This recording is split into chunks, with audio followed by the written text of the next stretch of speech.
In June of 2019, a week after graduating college, my oldest son, Jackson, left my house to go the short distance to his dad's. It was a beautiful day. Less than an hour after he left, I got a phone call. It was a social worker from Harborview Medical Center. Less than 10 minutes after leaving my house, on the same road where we lived, he'd been in an accident. And just like that, he was gone. Fuck, right? It is, as I'd imagine any parent in here is thinking, unimaginable, heart-shattering.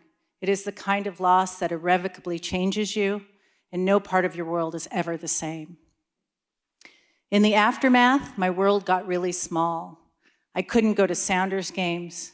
I couldn't go to the grocery store. I couldn't walk around the block most days. My whole body hurt. I couldn't think. I couldn't sleep, partially because of the fresh hell of awakening and remembering again. I didn't know if I could survive it, and I really didn't want to. But I wasn't just Jackson's mom. I'm also Isley's mom. And Isley lost his only sibling, his older brother, who tattooed my brother's keeper on his leg. They were each other's person. So while I didn't know if I could survive it or how, I also knew that not surviving was not an option.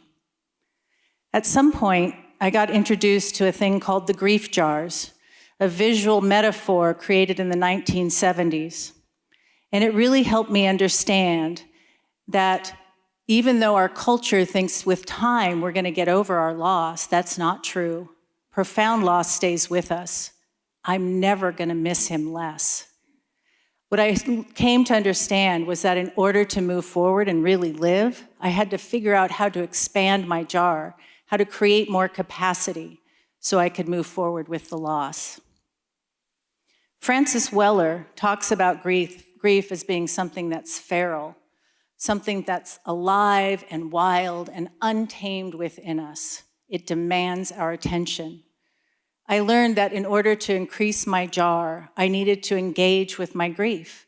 I had to feel it. I had to move the energy out of my body. I had to let it be witnessed by others. And I had to welcome it when it showed up. This is not an easy proposition. Resisting it is so enticing and necessary still on days.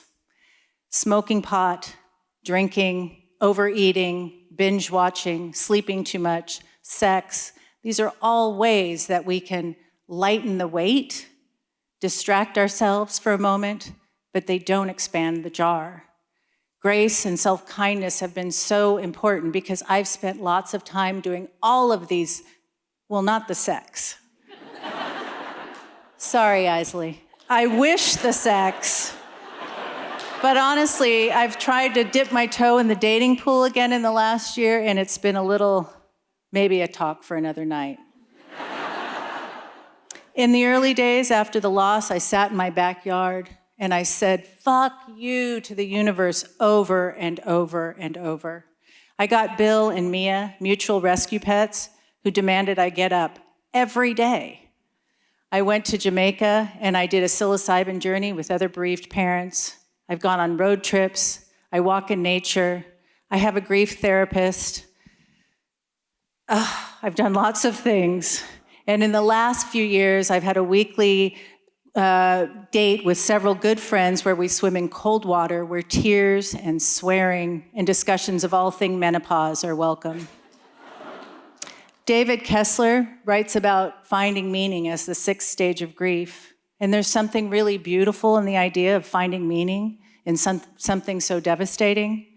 In the last few years, in addition, I've done several things. I've become a grief doula, a death doula, a grief educator. I've trained legally as a psilocybin facilitator in the state of Oregon. And I've listened to this thing inside me calling me to something new. After over 2 decades as a consultant in quality improvement in healthcare, I quit. Healthcare is sorted anyway, right? We've got that.